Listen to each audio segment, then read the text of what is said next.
నమస్తే. గత బీఆర్ఎస్ ప్రభుత్వము అధికారాన్ని కోల్పోయాక గతంలో చేసినటువంటి అవినీతి అక్రమాలన్నీ కూడా ఒకటొక్కటిగా బయటపడతా ఉన్నాయి.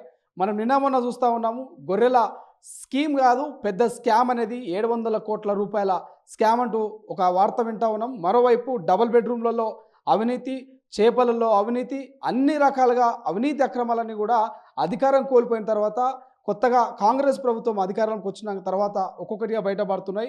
సో మాట్లాడదాం ఇదే అంశం మీద. అసలు డబుల్ బెడ్రూమ్లో ఆ అవినీతి ఎంత జరిగింది, అదేవిధంగా ఇటు గొర్రెల పంపిణీలో ఎంత అవినీతి జరిగింది. సో ఈ అన్ని అంశాల గురించి మాట్లాడదాం. ప్రస్తుతం మనతో పాటు కాంగ్రెస్ పార్టీ నాయకురాలు ఇందిరా శోభన్ గారు ఉన్నారు. సో ఇందిరా శోభన్ గారు, మీరు చూసిరు గతంలో డబుల్ బెడ్రూమ్లు లక్షల్లో ఇచ్చినామని చెప్పింది, కానీ పంచింది వేలలో కూడా కనిపెట్టలేదు. గొర్రెల స్కీమ్ సంబంధించి కూడా గొల్ల కుర్మల్ని ఆర్థికంగా బలోపేతం చేసినామని చెప్పేసి గత ప్రభుత్వం చెప్పింది. వాస్తవానికి ఏం జరిగింది ఇటు డబుల్ బెడ్రూమ్ను, అటు గొర్రెల పంపిణీలోను?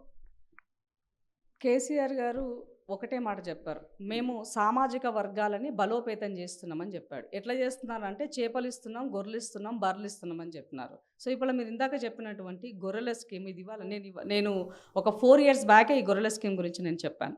దీంట్లో కంప్లీట్ అవినీతి జరుగుతున్నది. గొర్రెల పంపిణీ ఎక్కడ జరుగుతలేదు. ఒకే గొర్రె జట్టుని అటు ఇటు షెఫిల్ చేస్తున్నారు. ఒక దందా నడుస్తుంది, కోట్ల రూపాయలు ఇది మోసం జరుగుతుందని చెప్పడం జరిగింది. బట్ ఇవాళ మా ప్రభుత్వం వచ్చిన తర్వాత పూర్తి వివరాలను అథెంటికల్ ఆధారాలతో సహా ఆల్రెడీ ఇవాళ 10ల సంఖ్యలో అరెస్ట్ అయి ఉన్నారు. ఇవాళ ఆ శాఖకి సంబంధించినటువంటి ఓఎస్డి గారు కూడా అరెస్ట్ అయి ఉన్నారు. అసలు కీలకంగా ఇది చేపించినటువంటి వ్యక్తి కూడా చేయాల్సి ఉంటుంది. అంటే దీనికి సంబంధించినటువంటి 2 కీలకమైనటువంటి వ్యక్తులు, ఒక హమ్మదంట్ అయిన ఒక వ్యక్తి, ఇంకొక అతను ఐ థింక్ సంథింగ్ యాదవ్ అతను. ఇద్దరు కూడా వాళ్ళు, ఒక ఆయన దుబాయ్లో ఉన్నాడు, ఒక ఆయన స్టేట్స్లో ఉన్నాడు. వాళ్ళిద్దరు కనుక వచ్చినట్లయితే ఆటోమేటిక్గా దీంట్లో ఉన్న పెద్ద తలకాయ కూడా అరెస్ట్ అయ్యేటువంటి పరిస్థితి ఉంటుందని తెలియజేస్తూ, దీంట్లో ఏంటి అని అంటే వాస్తవానికి ఇవాళ యాదవులను రాజకీయంగా ఎంకరేజ్ చేయాల్సింది, రాజకీయంగా అధికారం ఇవ్వాల్సింది అలా చెయ్యకుండా ఉపాధి పైన కూడా కక్కుర్తి పడి ఇందులో కూడా తిన్నరు అని అంటే మీరు ఏం చేశారు ఇన్ని సంవత్సరాలు? 7 లక్షల కోట్ల అప్పు చేసి ఇవాళ కనీసము గొర్రెలను కూడా మీరు కనీసం ఇచ్చేటువంటి, ఆ గొర్రెల ద్వారా బాగా బలుస్తున్నాయి, ఆ మాంసం ద్వారా అమ్ముకొని ఇవాళ వాళ్ళు ఎంతో కోటీశ్వర్లైనని మాట్లాడినారు మంత్రులు, గత మంత్రులు కోటీశ్వర్లైన మాట్లాడినారు. చేప పిల్ల మీరున్నప్పుడు ఇంత సన్నగా ఈకలాగా ఉన్నది, అలా చేప పిల్లలు బాగా బలిసి ఉన్నాయి, ఇవాళ వాటి ద్వారా కోటీశ్వర్లు అయినరని చెప్పి మాట్లాడినారు. మరి ఎక్కడ కోటీశ్వర్లు అయ్యింది, బలిసింది కేవలము ఇవాళ దొర కుటుంబం మాత్రమే. కాబట్టి ఒకరి తర్వాత ఒకరు మెల్లమెల్లగా ఇవాళ ఊచలు లెక్కబెట్టే పరిస్థితికి వచ్చేసింది. అయితే దీంట్లో ఈ కేసులో ఈడీ ఇన్వాల్వ్మెంట్ కూడా అయ్యే పరిస్థితి ఉన్నది అనేది మాత్రము తెలుస్తుంది. ఎందుకు అని అంటే ఎప్పుడూ అయినా ప్రధానంగా ఏసీబీ దర్యాప్తులో విస్తుపోయే నిజాలు బయటపడుతున్నాయంటున్నారు. అటు డిస్ట్రిక్ట్ లెవెల్ నుంచి గ్రామ స్థాయి వరకు ఇందులో బ్రోకర్లు, మధ్యవర్తులు అనేక మంది పాత్ర ఉందంటున్నారు. సో అనూహ్యంగా ఈడీ ఎంట్రీ ఇచ్చింది. సో ఈడీ ఎంట్రీతోటైనా అది నిజంగా ఎవరైతే నిందితులు ఉన్నారో వాళ్ళు బయటపడే అవకాశం ఉందా? ఇప్పుడు స్కామ్ అంటే తప్పకుండా ఈడీ ఎప్పుడు ఇన్వాల్వ్ అవుతుంది. అందులో ఏదైనా మనీ అన్నది అకౌంటబిలిటీ లేనటువంటి మనీ లాండరింగ్ జరిగినప్పుడు ఈడీ ఎంటర్ అవుతుంది. సో ఇందులో ఈ స్కామ్లో మనీ లాండరింగ్ అన్నది ఎక్కడ జరిగిందన్న దాన్ని రెక్టిఫై చేయాల్సినటువంటి అవసరం ఉంటుంది. అప్పుడు మాత్రమే ఈడీకి ఉంటుంది. అంటే భారతీయ జనతా పార్టీ ఇవాళ మీరు గమనించినట్లయితే కేంద్రంలో అధికారంలో ఉండి ఇవాళ ఈ రాష్ట్రంలో కాంగ్రెస్ పార్టీ అధికారంలో ఉంది కాబట్టి తిను చేసేటువంటి వ్యవస్థలను నమ్మకుండా కేంద్రం యొక్క పరిధిలో ఈ కేసును తీసుకుంటే బీఆర్ఎస్కు సంబంధించినటువంటి మోసగాళ్లను కాపాడేటువంటి పనిలో భారతీయ జనతా పార్టీ ఇవాళ ఇన్వాల్వ్ అవ్వబోతుందని చెప్పదలుచుకునే ఈ సందర్భంగా నేను మీకు వాస్తవం చెప్పాలి అని అనుకుంటే కేంద్రం యొక్క సంస్థల అవసరం ఎప్పుడు ఉంటుంది? ఇక్కడ కేసు ఫైల్ అయినప్పుడు, ఇందులో మనీ లాండరింగ్ జరిగినప్పుడు ఇది ఉంది అని రాష్ట్ర ప్రభుత్వం వాళ్ళకి పెడితే అప్పుడు వాళ్ళు ఇన్వాల్వ్ అవ్వాల్సినటువంటి అవసరం ఉన్నది. మరి అలాంటిది ఇంకా జరగక ముందుకే మరి ఈడీ వస్తుంది అని నిన్న మాట్లాడినటువంటి మన ప్రజెంట్ ఎంపీ మాట్లాడినటువంటి ఆ మాటల నేతల్లో మీడియా కూడా ఇవాళ రాసింది కథనాలు. అది ఏముందన్నది వెయిట్ చేసి చూడాల్సిన అవసరం ఉంది. బట్ భారతీయ జనతా పార్టీ క్లియర్గా కేసీఆర్ని కాపాడే పనిలో ఉందని మనకి ఈ సందర్భంగా అర్థమవుతుందని ఈ తెలంగాణ సమాజాన్ని అర్థం చేసుకోవాల్సిందిగా మాత్రం విజ్ఞప్తి చేస్తున్నాను. డబుల్ బెడ్రూమ్ల విషయానికి వస్తే అనేక అవినీతి అక్రమాలు జరిగినాయి అంటున్నారు. ఒక వ్యక్తికి అంటే ఒకటే డబుల్ బెడ్రూమ్ ఇల్లును 2 వ్యక్తులకు ఇవ్వడం జరిగింది అంటున్నారు. సో దానికి సంబంధించిన ఆధారాలు కూడా మీ దగ్గర ఉన్నాయంటున్నారు, చూపిస్తుందా?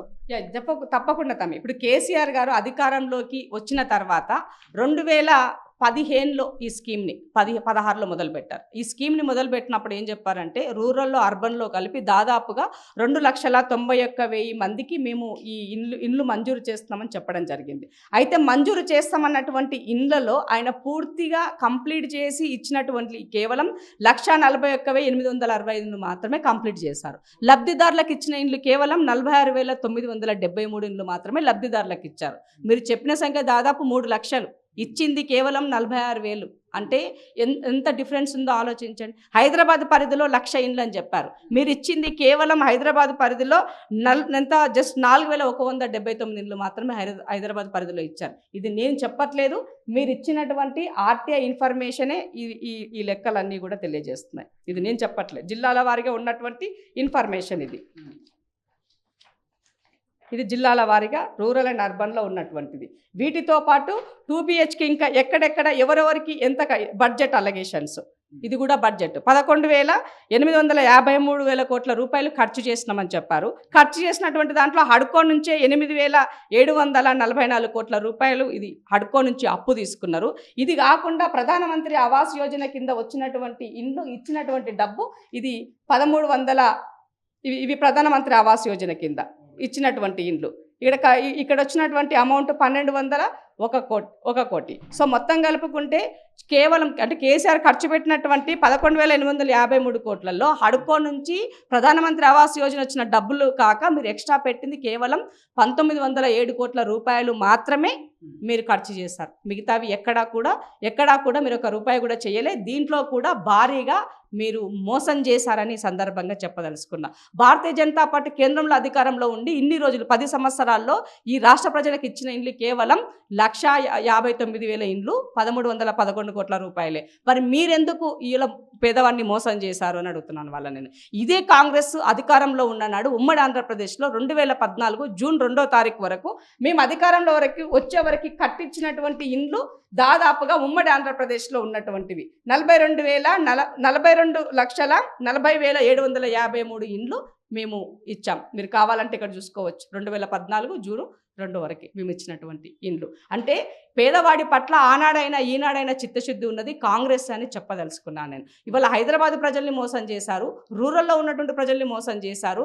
కంప్లీట్గా పేదవాడికి ఇల్లు అంటే ఉన్నటువంటి సెంటిమెంట్ని ఎలక్షన్ సమయంలో ఓట్ల కోసము లబ్ధిదారులకు ఒక ఇల్లు ఉంటే ఆడ 2కి పట్టాలు ఇచ్చారు. ఫర్ ఎగ్జాంపుల్ మీరు సూర్యాపేటలో తీసుకుంటే 384 ఇండ్లు కడితే 807 మందికి మీరు లబ్ధిదారులకి వాళ్ళకి డబల్ పట్టాలు ఇచ్చారు. అంటే మీరు తన్నుకొని మేము తమాషా చూస్తాం, ఎలక్షన్కి మీరు ఓటు వేయండి తర్వాత మిమ్మల్ని వదిలేస్తాం. అది జిహెచ్ఎంసీ ఎలక్షన్ల సమయంలో అదే పని చేశారు.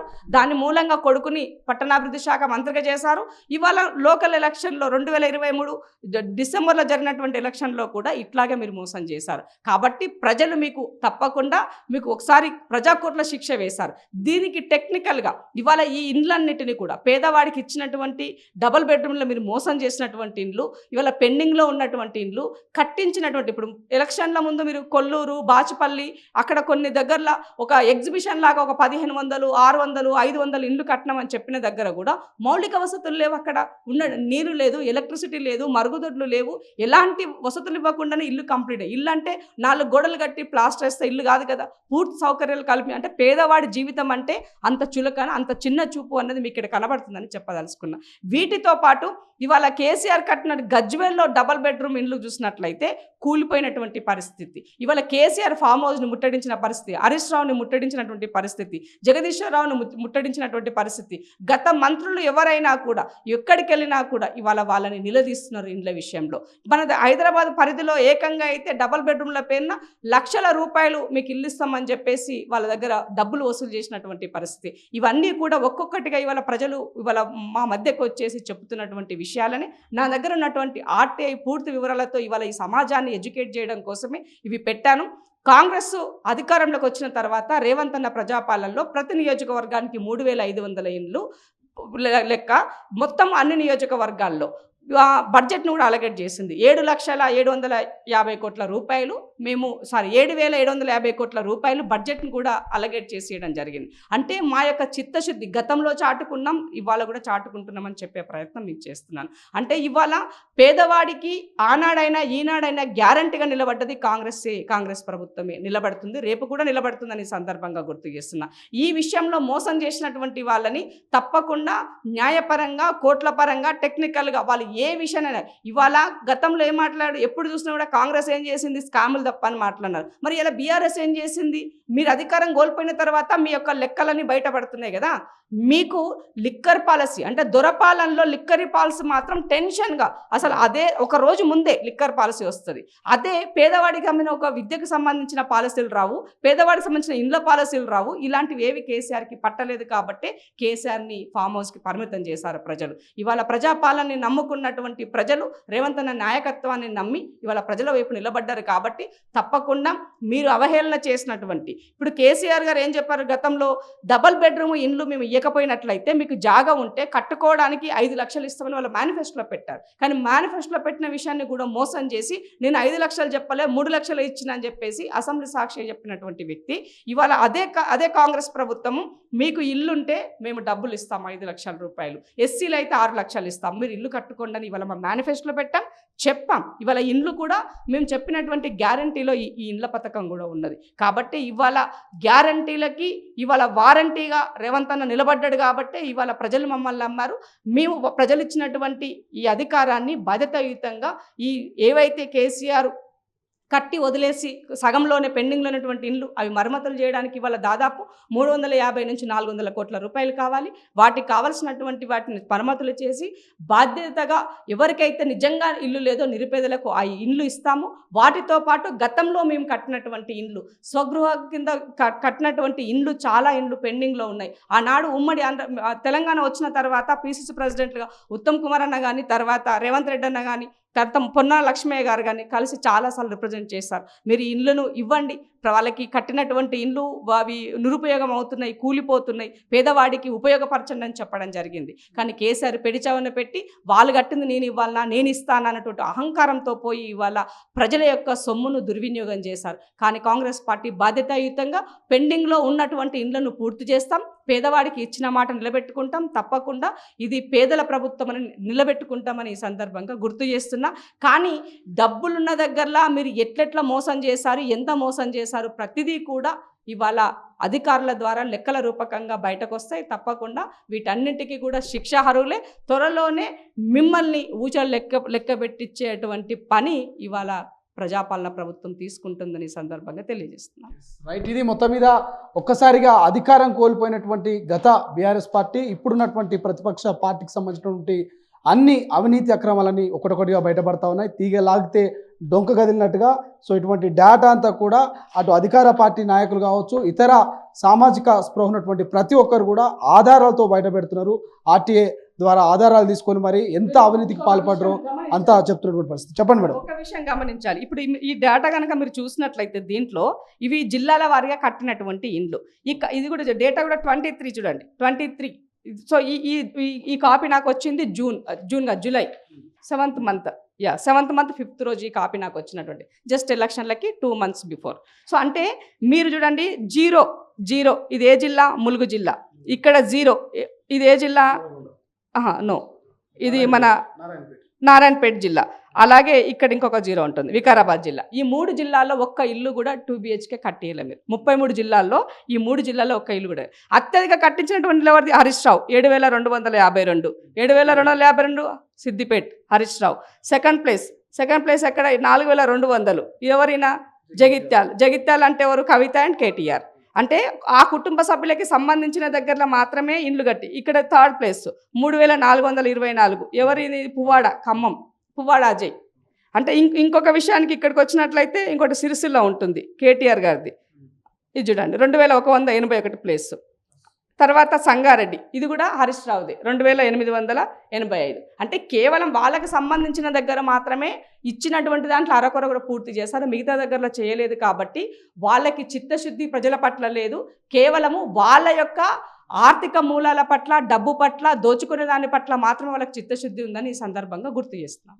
సో ఇది మొత్తం మీద ఆర్టీఐ ద్వారా ఉన్నటువంటి అన్ని రకాల ఆధారాలని బయటపెడుతూ ప్రయత్నం చేస్తారు కాంగ్రెస్ పార్టీ నాయకురాలు ఇంద్రశోభన్ గారు.